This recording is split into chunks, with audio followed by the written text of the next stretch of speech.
সারা দেশে বজ্রপাতের যে হটস্পটগুলো রয়েছে এর মধ্যে হবিগঞ্জ অন্যতম। বেসরকারি হিসেবে শুধুমাত্র চলতি বৈশাখেই জেলায় বজ্রপাতে প্রাণ হারান অন্তত ৬ জন। অথচ ৩৩টি বজ্রপাত নিরোধক যন্ত্র বসানো হলেও অচল থাকায় এগুলো দিয়ে কোনো কাজে আসছে না কৃষকদের।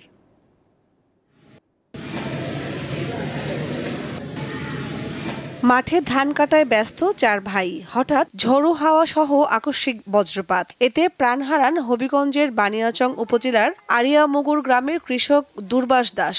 গুরুতর আহত হন অপর ৩ সহোদর। স্বামীকে হারিয়ে দিশেহারা স্ত্রী।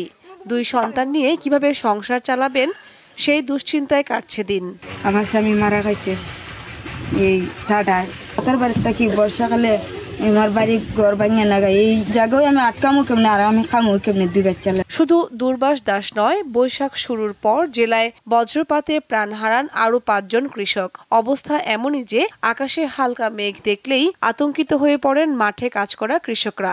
এক ভাইয়ের উপরে ডাইরেক্ট পড়ছে আর আমরা উড়াই নিয়ে ফেলাইছি। আমাদের প্রতিদিন হাওরে যাওয়া লাগে, যখন দিনে ডাকে তখনও যাওয়া লাগে, বৃষ্টি এলেও যাওয়াই লাগে, কারণ বৃষ্টির মধ্যে যাওয়া লাগে আমাদের।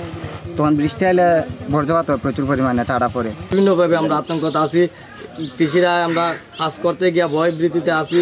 বজ্রপাত থেকে রক্ষায় ২০২১-২২ অর্থ বছরে হবিগঞ্জের বিভিন্ন স্থানে ২ কোটি টাকা ব্যয়ে বসানো হয় ৩০টি বজ্র নিরোধক যন্ত্র। এরই মধ্যে বেশিরভাগ যন্ত্র অচল হয়ে পড়েছে।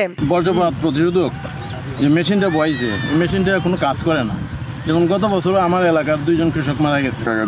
সরকারের কাছে আমাদের আবেদন ভালো একটা মেশিন দেওয়ার জন্য, জনগণ যাতে সিট পায়। কৃষকদের এসব অভিযোগের বিষয়ে বরাবরের মতো কেবল আশ্বাসই দেন প্রশাসনের সংশ্লিষ্ট ব্যক্তিরা।